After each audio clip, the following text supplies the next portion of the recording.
Please tell me the meaning of the name. Yes, sir.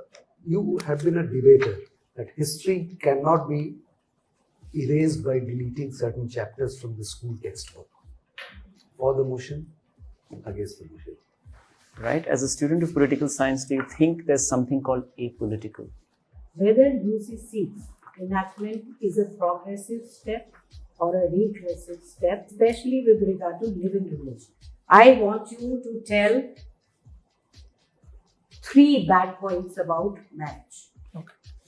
You've been part of youth parliament. What is the purpose of youth parliament? India has been criticized for buying crude oil from Russia. If you were defending India in a United Nations, how would you defend that? Your father is a surgeon and your mother is an artist. What is the difference in approach and mindset of a person practicing medicine and a person who is an artist?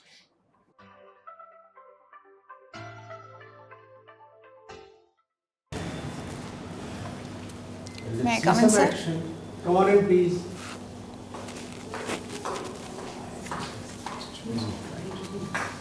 Good afternoon, sir. Good afternoon. Good afternoon. Please take a seat. Thank you. This is Bariya Mansoor. Sir, it is Bariya Mansoor. Bariya. Please tell me the meaning of the name. Sir, it is an Arabic word which means God's gift. God's gift. Okay. कोई मिलता जुलता हिंदी या उर्दू का लफ्ज़ जो कि I can relate to it? बराए कुछ ये जो होता है बराए मेहरबानी. बराए मेहरबानी. Is it etymologically related to that? I am not sure about the meaning of the sir Barai, sir, but Okay. you can relate to the word Badiya. The word बढ़िया. All right. चलिए. God's gift, therefore बढ़िया. Okay, so Chaliye. Hindu college. Huh? Wonderful. So tell me, what is the motto of your college? First point. I apologize, sir. I was unable to hear you. What is the motto of your college? Hindu college. If you remember. Doesn't matter if you don't remember. It has actually slipped my mind, sir. I apologize. Doesn't matter. Some important alumni of your college. Yes, sir. Sir, we have various Bollywood contributors like Vishal and Rekha Other than Bhardwaj. Bollywood, let's talk of some other people. Sir, we also have alumni who are working currently in the government at present, and these include like Subramaniam Swamy, the famous economist and politician, and sir, we also have contributors. I apologize, sir. It is slipping out of my mind. This is a very trivial thing. Anyway, yeah. So I see that you have done sociology, and you have chosen all science as your optional. Any specific reason for that? Sir, I have appeared for interview past 2 times when I used sociology as my optional in the mains. However, sir, I missed the cutoff by a margin of marks, and one of the reasons was my low performance in sociology, and therefore I decided to improve my chances with a new so option. change it later on. Okay. Yes, sir. You have been a debater. Yes, sir.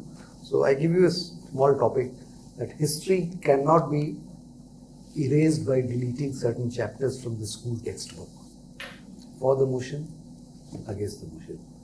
History cannot be erased by deleting certain chapters from the textbook of schools.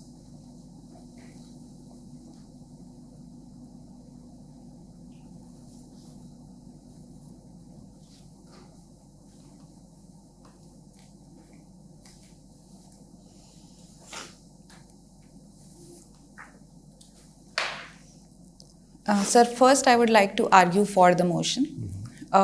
History is not only limited to our educational institutions, and its dissemination is not only restricted through textual sources like textbooks. We are presently we are also living proof of the various changes and impacts made in our historical events, and therefore history cannot be deleted because, for example, the present condition of the SC/ST community in India is a reflection of the socio-cultural and historical disadvantages they have faced due to the caste system. My second argument would be that, sir, we have various historical legacies that we see in the present day. For example, we are surrounded by cultural monuments. Okay, now against the other aspect.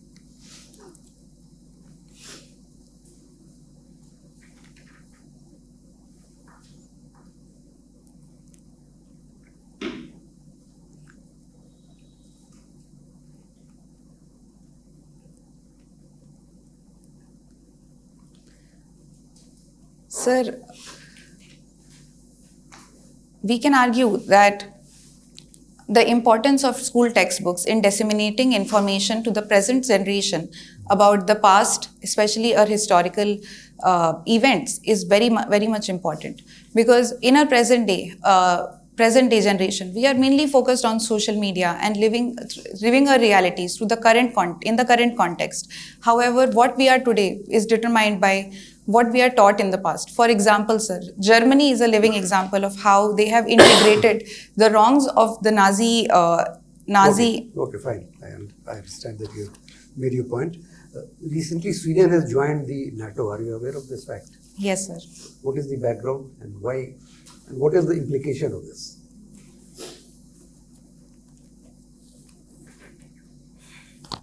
Sir, with respect to your first question, Sweden joining NATO is in the background of Russia-Ukraine war.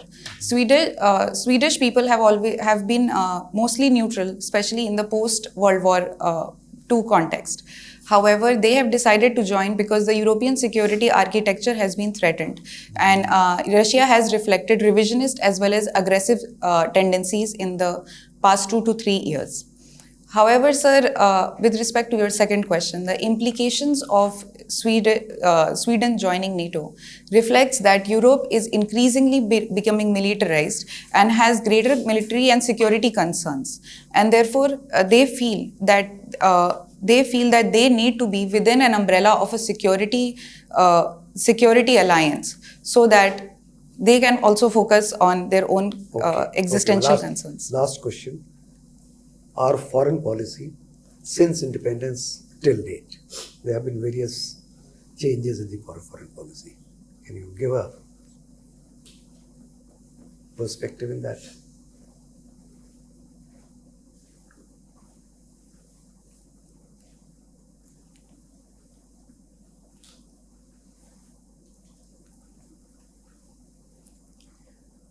Sir, in our post-independence era, we started with a foreign policy focusing on decolonization, and since it was an era of bipolarity, and therefore we focused on non-alignment. This reflected a great moral base in our foreign policy, reflected through Panchsheel and non-aligned movement. Secondly, sir, in the decades of around 1970s, we shifted to an era of realism, where our contribution towards Bangladesh's independence struggle, as well as focusing more on our nuclear testing, reflects that we had become more pragmatic in our concerns in dealing with international affairs. Sir, thirdly, with the coming of the decades of 90s, we began opening up, mostly because of our economic concerns. And therefore, this reflected in signing of greater FTAs and BITs in the era of 2000s as well. And finally, sir, most recently, we have reflected a greater importance being given to the cultural angle of our soft power in our foreign policy. This has been reflected through our various achievements like International Yoga Day being declared by the UN, millets being recognized, and further increasing issue-based alignment with various countries. Correct. Thank you. Thank you. Sorry. Yes, Bariya. So PSIR is your optional. I wanted to start with a slightly tricky question. Very often people say they are apolitical. Right? As a student of political science, do you think there's something called apolitical?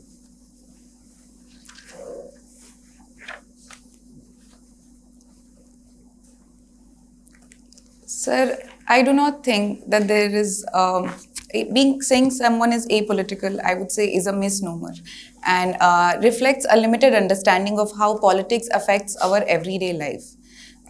Sir, the phrase personal is political has been said in the context of feminist struggle. However, it can be more widely replicated to mean greater things in general as well. This is to explain this with an example. Often people say that we are apolitical. This is reflected through their nota votes or maybe not participating in the electoral process. However, even when we pay our indirect taxes, or even as a woman, maybe someone is facing the issue of marital rape. These are also very political issues, and therefore when we say that we are apolitical, it means that we are choosing to simply ignore the fact how politics is affecting our everyday life. Okay. A political theorist from India who you think has great relevance to the times we live in?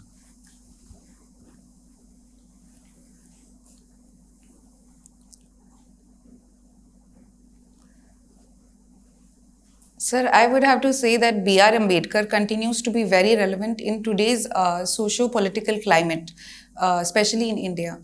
The concerns that he raised regarding the depressed classes continue to be relevant today because SC and ST indicators have to be improved, and the focus also needs to be given on the subcategorization of the benefits being given to them.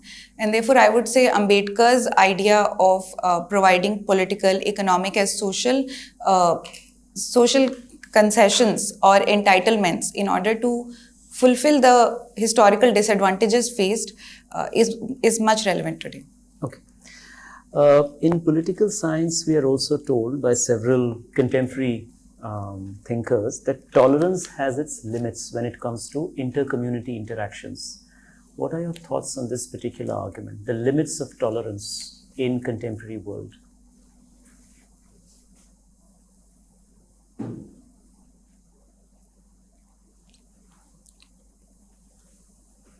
Sir, this argument arises in the context of freedom of speech and expression, whereas what one person says and to what extent it will be received is where we draw the line with respect to tolerance.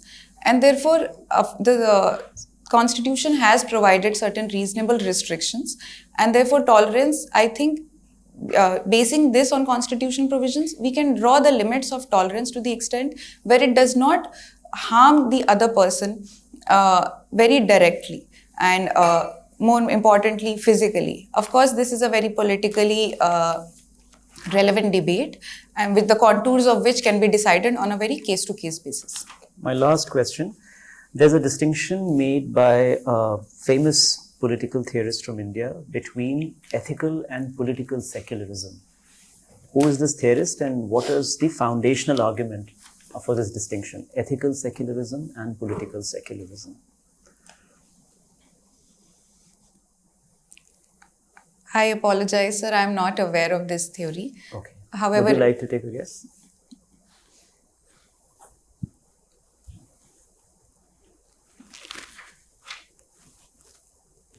Sir, the idea of ethical secularism can probably be seen in a more broader context, where we talk about religious neutrality of the state and extending the role of the state only to the limits of religious reform or improving the conditions of the disprivileged members of the community.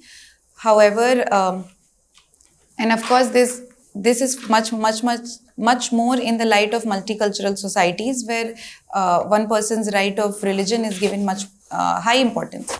However, sir, political secularism can probably be seen in a more limited context where we talk about how politics and religion are interacting and very clearly about the role of state, the role that state plays in it. And therefore, it is more rooted in practicality, while the first one is more rooted in theory and subjectivity. Thank you.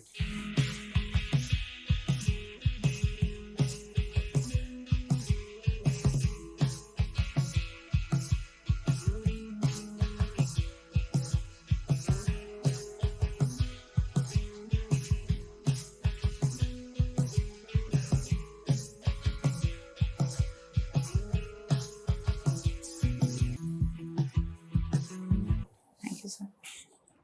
Yes, good afternoon, Bariya. How are you? Good afternoon, ma'am. I'm good, Am I thank you. pronouncing your name correctly? Yes, ma'am. Okay, good. So you have done BA honors and NA honors. Okay, from Jamia itself. Yes, ma'am. Okay, we will come to Jamia later. So you have also participated in the youth parliament. Yes, ma'am. So let us start with elections.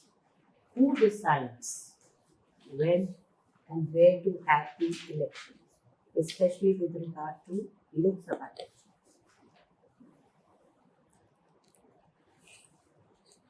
Ma'am, the mandate lies with the Election Commission of India in decision regarding the date and the place of elections.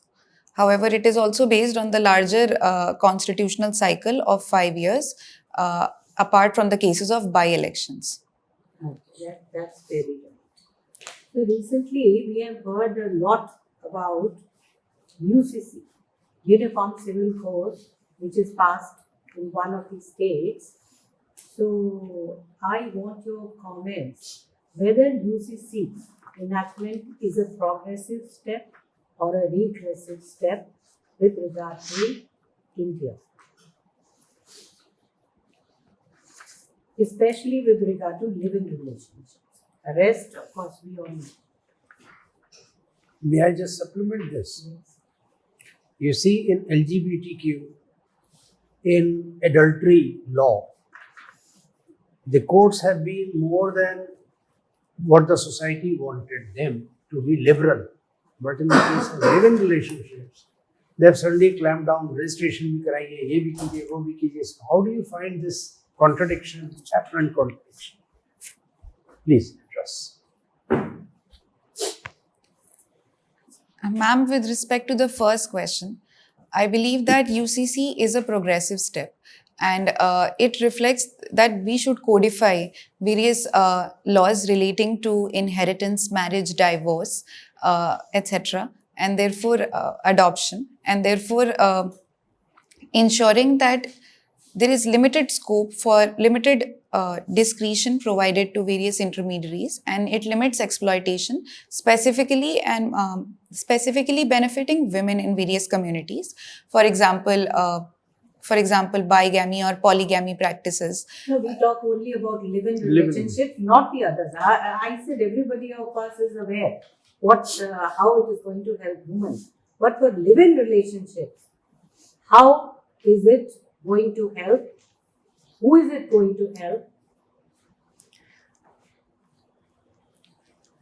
Ma'am, if we see this step of the Uttarakhand UCC, specifically their guidelines for live-in relationships, I do not believe that it is a very progressive step, because it kind of counters the idea of live-in relationship, which is based on, which is not based on a very regulated idea of relationship, and therefore it takes away the autonomy of various individuals, as well as the progressive and the liberal idea behind same-sex couples cohabiting together.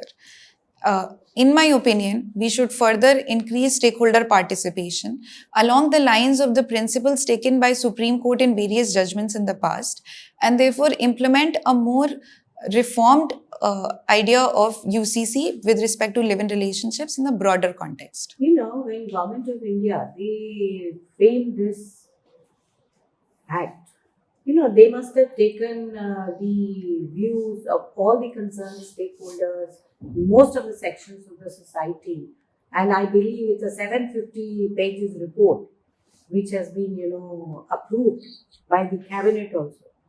So there must be some thought behind it. Why did the government decide?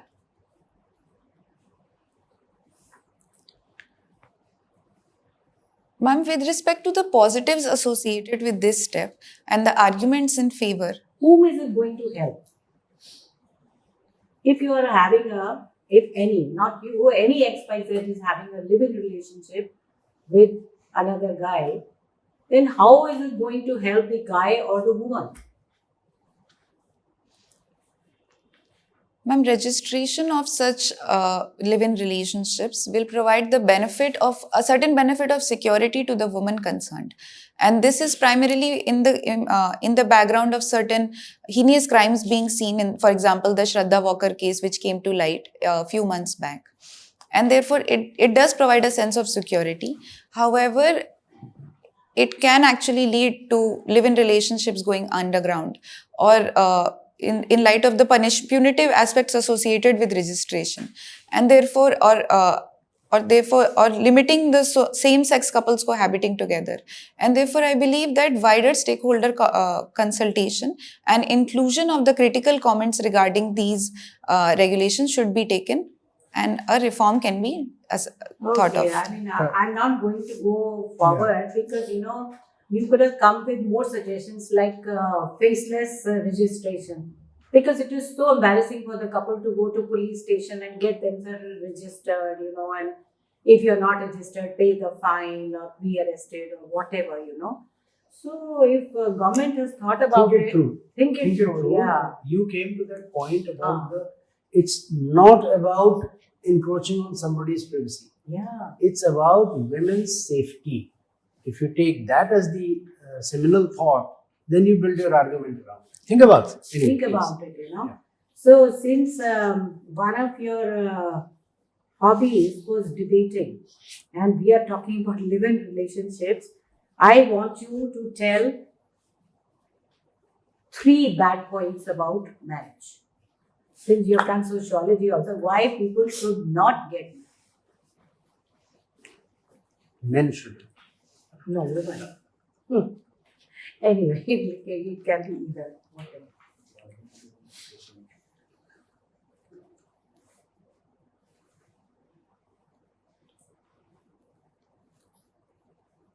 You must have read something about it in sociology.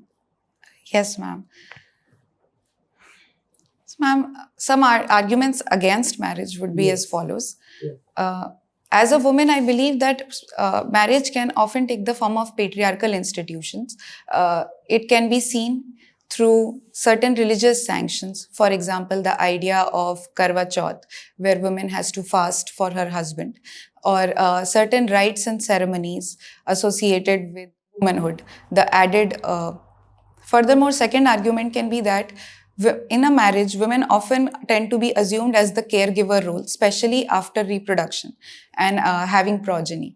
This often affects their careers. And in the present day situation where female labor force is increasing and the government is also has the target of becoming developed country, with PM Modi announcing that 50% of female labor force participation should be achieved by 2047, we can encourage more women outside of marriage to pursue their career goals.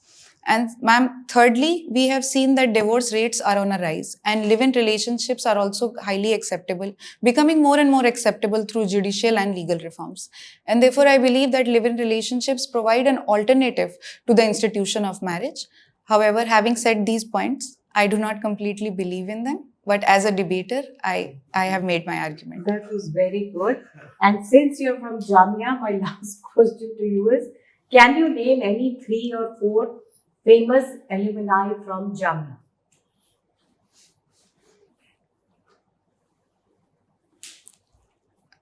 Ma'am, some alumni from Jamia include the famous Shah Rukh Khan, Barkha Dutt from the Master. Shah Rukh Khan was enrolled in Jamia, but he did not get a degree from Jamia. Yes, ma'am. He could not finish. But we selfishly count him as an Yeah, alumni. we are proud. दिल बहलाने को वाले I प्यार agree. अच्छा है. ठीक है. Okay. Next one. We also have, ma'am, the famous journalist Barkha Dutt from Jamia Millia Islamia. And we are all, we have... cricketer, some famous cricketers from here. Ma'am, I am unable to recall the exact name now. Okay. That was my last question, but you should, name some of the alumni famous ones. It could be expected. Yes, and I could have asked you more on Jamia, when did it become deemed, when was it a Central University, etc. So do study. Do work on that. Both Hindu and Jamia, Yeah. आपके जो alma mater हैं, उनके बारे में आपको जानकारी दीजिए. Please, sir.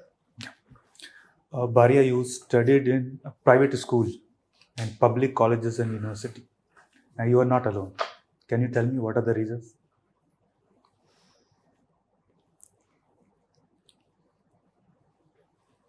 Sir, I went to a private school because I believed that the infrastructure as well as the teaching quality was better when compared to the government schools in my neighborhood. Similarly, sir, I went to DU College as well as Delhi University as well as Jamia University because public colleges have better rating in the NIRF as well as are more are known for their teaching quality, and therefore I chose those institutions for my education. Okay. Since you studied, in Delhi throughout your life, what are the positive and negative changes you have seen in the city in this time?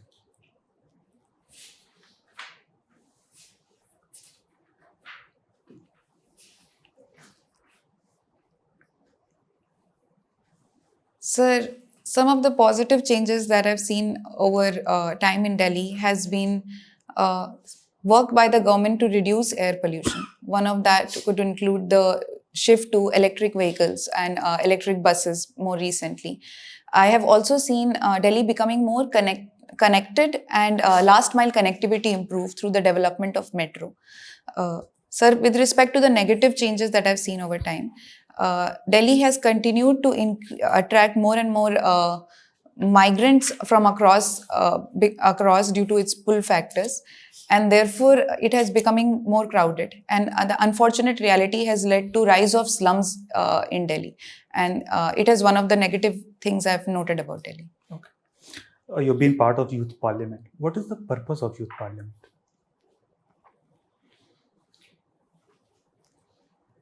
Sir, youth parliament as societies are encouraged in schools and colleges in order to acclimatize the students regarding the functionings of the parliament, as well as making them more informed citizens by active participation about the role their legislators tend to play in this legislative institution.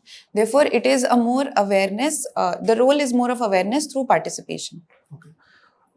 You were a secretary of the youth parliament, right? But we have seen a lot of speakers of the legislative assembly being partisan. What do you suggest as a reform to end this partisan behavior on the part of the speaker?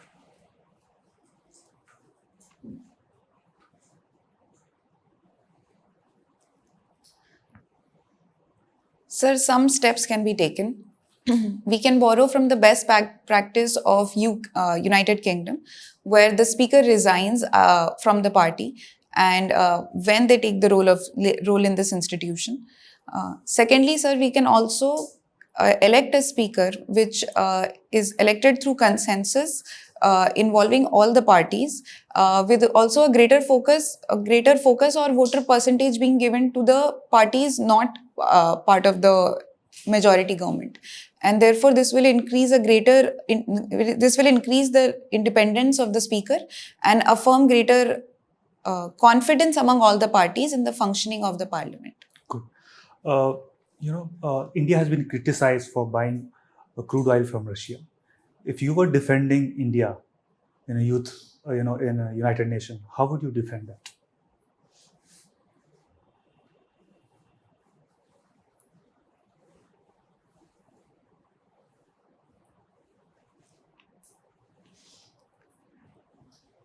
Sir, India has used the benefit of lower Russian crude oil prices, and this is primarily to fulfill our national interest.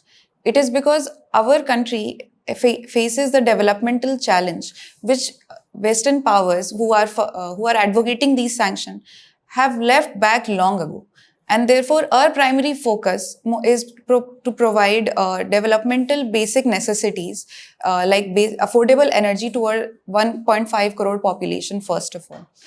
Secondly, sir, we can also argue that the European countries who might judge us for taking such a step are not completely moral in their own stance as well, because they are the biggest purchasers of a refined crude oil from countries like India, and therefore we have focused on our national interest and interest of our people, and therefore this step is completely justified on our part. You know, the smaller neighbors have generally played China card, you know, when dealing with India. In this kind of, you know, opportunistic approach by our neighbor, how would you, you know, design a policy for relationship with our smaller neighbor?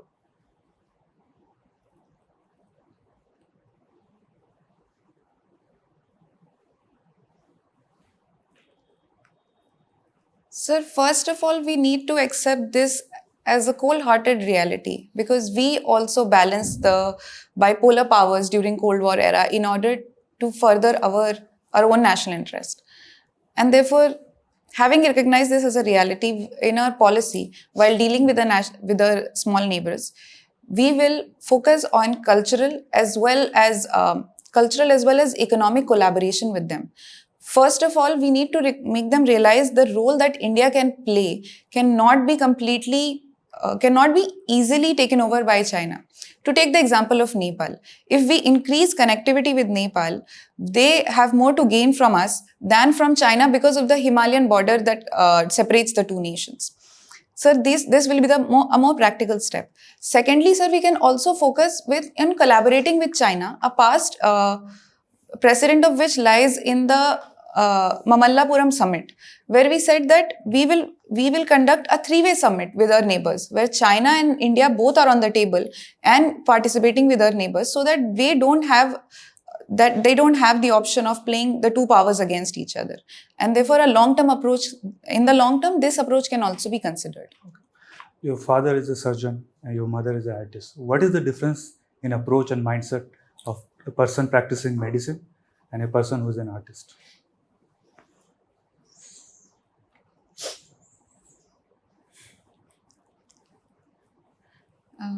Sir, with respect to the things that I've noticed in my own parents, I would have to say that a professional like a surgeon, is very disciplined in their approach. They have a very clear idea of the schedule of the day, and having to manage a team, having to work in a team, it often involves them to lead by example. And therefore, to give a small example, my father made sure that he reached office on time always. With respect to my mother, or in order to make an assessment regarding her approach as an artist, she is more creative, she is more whimsical, and therefore this brings out the most talented energies out of her. And therefore, I would have to say, having utilized that whimsy, is not very disciplined, but her approach is definitely is different from a layperson. Okay. My last question: your first choice is Indian Foreign Services. Are you ready for the personal challenges for a woman aspirant? Yes, sir. I am very excited to join the cadres as an Indian Foreign Service, primarily because international relations is so much of an area of my interest. Secondly, sir, I believe that India is a rising power, and I would love to serve my country as a diplomat. And thirdly, sir, I really enjoy meeting new people and going to new cultures, experiencing them, and therefore it will be an opportunity for me more than a challenge. Thank you. Thank you, sir. Do you have any role models in the IIFs? Yes, sir. I have been following the work of Ruchira Kamboj ma'am, who is the permanent representative to United Nations. IIFs, yes. Yes, sir. So I believe that her work has furthered our cultural diplomacy in UNESCO. Sir, I also very much like the approach of our current Foreign Minister, S. Jaishankar. He is very succinct in his words and has established India as a rising power, as a leading power in the world today. Your advice to remember Nirupama Rao and Chokla Iyer. They were the first. She was the first Chokla Iyer from Sikkim. Second was Nirupama Rao, and a few other lady diplomats. That was I should have mentioned. But yes, Ruchira Kamboj is one of the brightest, and S. Jaishankar, Prashingla too. All right. Okay. Now I'm asking you something. Let me point out to you. Please desist from using the word whimsical. Yeah. Okay. May I What you make could do more? is We'll get the recording, but up to you. But get the gist of it. Whenever you have to use any words, right, such as what you might want to substitute instead of that is less run by a clock. Okay. Less procedural or less constrained by. Okay, sir. Okay. Now, tell me the difference between our nuclear explosion of 1974 and 91. 1998. 98. Sorry, sir. 98. Okay, May 98. Two occasions within 98, about a fortnight, week apart. What was the essential message between the 1974? What was the difference between the messaging between the two?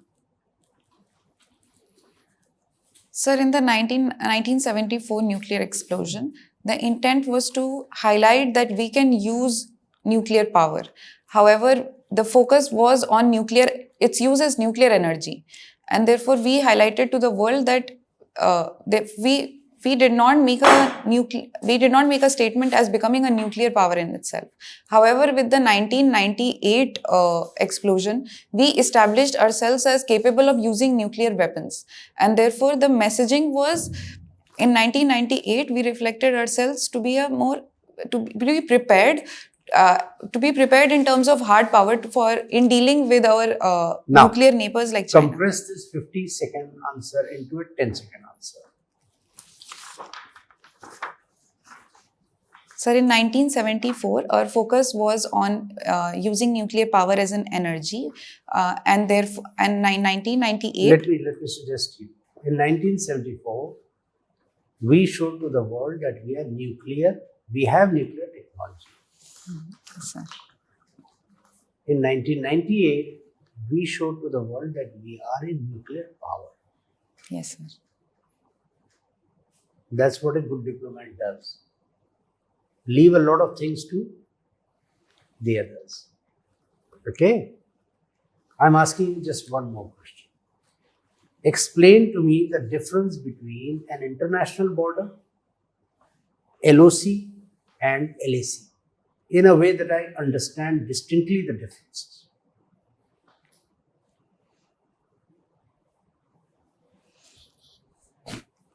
Sir, an international border is a border which is mutually decided by both the countries and accepted across geopolitical maps as well. All right. LOC is our border with Pakistan, which has been accepted as a de facto border running across Jammu and Kashmir, and it continues to be a zone of contention due to POK.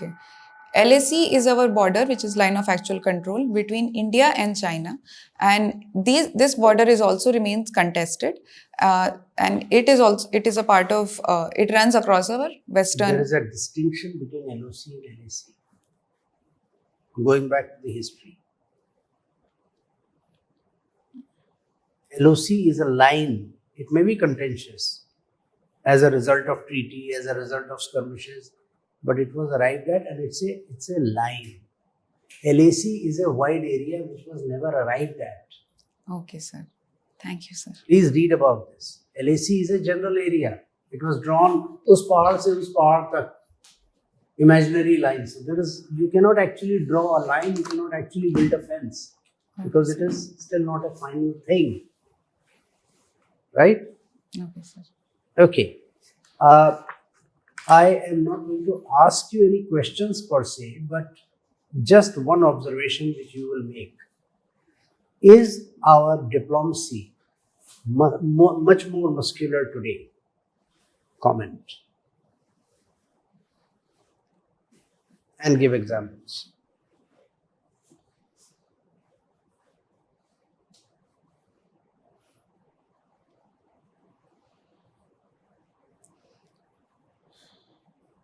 Sir, our diplomacy has improved across the years, and we have changed contours with respect to our diplomatic behavior in the international stage. However, sir, I would not go as far as to say that it is muscular, as there is much more scope of improvement.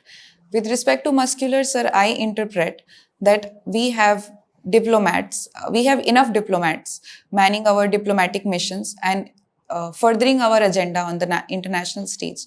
However, the reality remains that we have about 1,000 diplomats manning 180 missions across the world. There is much greater need to increase human resource in our No, foreign I'm services. sorry, I think I was misunderstood. Muscular does not mean more people. You can have 2,000 more diplomats and they can continue to be wimps if the leadership at the back is not muscular. What I meant by muscular is it more aggressive? Think Jaishankar. He's almost Rambo in a Bangala. Isn't it?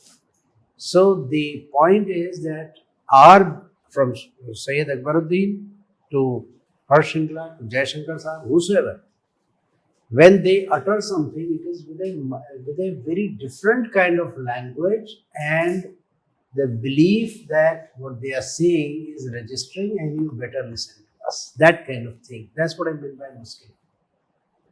It was Okay, not sir. about nice French phrases which somebody will go and interpret and ha ha.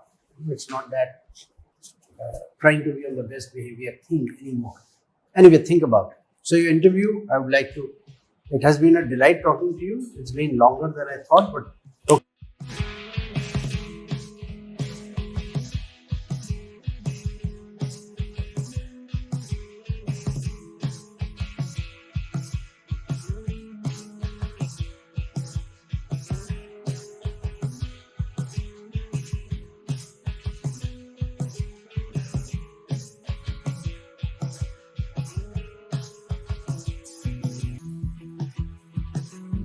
There are some things which I need to point out. Yes, sir. See, your case is rare that you have taken up IFS as your first choice. Yes, sir. So the expectations from you are very high. You have to live up to them. When is your interview? I'm sorry. Sir, it is on 28th March. 28. You have some time. Yes, sir. There are a couple of things which you have to work on. A, you are connecting your gaze with mostly the person who is asking the question. But in public speaking, as a debater, you have to engage the entire crowd, isn't it? Why not here? Okay. Sporadically, you're looking at one or two persons as if you are reminded, "Arey yaar, mujhe auron ko bhi dekhna hai." That's the impression I get. And then suddenly you go into your own shell. Okay, sir. So please work on it. Yes, sir. Sit in front of a mirror, have 5 people sit, and then you ask them to measure how much am I looking at you. Okay, sir. Okay? 2. Again, same thing with your hand movements. You are a natural expressing person. Your words, your intonation, your voice, all that is your training as a debater, I have no doubt. But along with that comes the body language. I'm using my hands, I'm not doing it consciously. It's a part of my natural being. And the UPSC expects you to be at your natural best. Okay, sir. Okay? So, in between, unless this is what you're comfortable with, which I suspect you're not, right? Sometimes the inner self comes out and you start expressing, and then you again go back. So one of the two is true, isn't Okay, it? sir. So please use your hands to express yourself as vividly as you can. Okay, sir.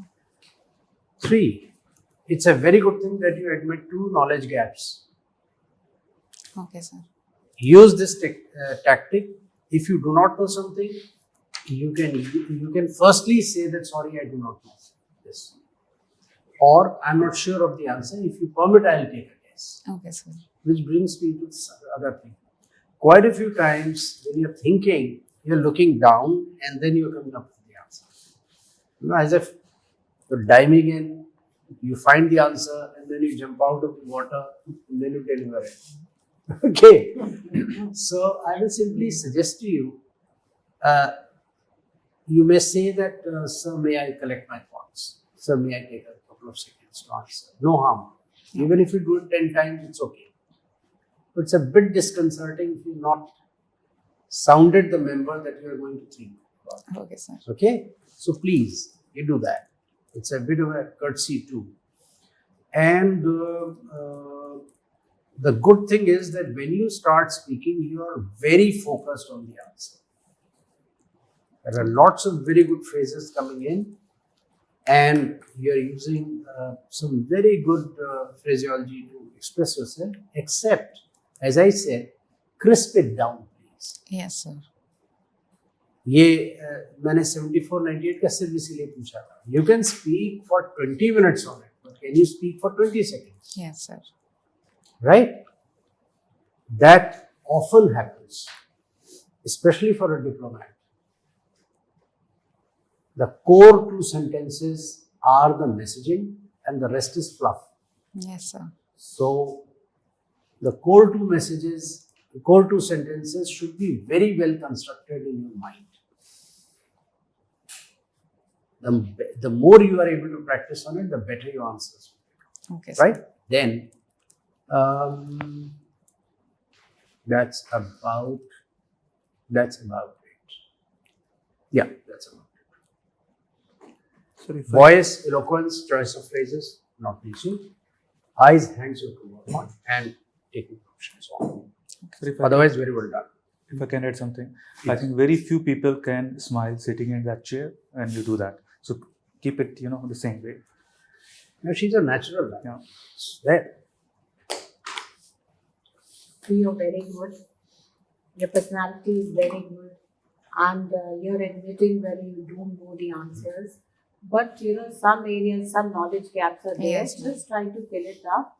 I'm sure you're going to do well. Wish you all the best. Rajesh साहब Bariya है. Yeah. Chalo. Very well done. Just keep polishing. I want to see you there. Okay? I want to see you there.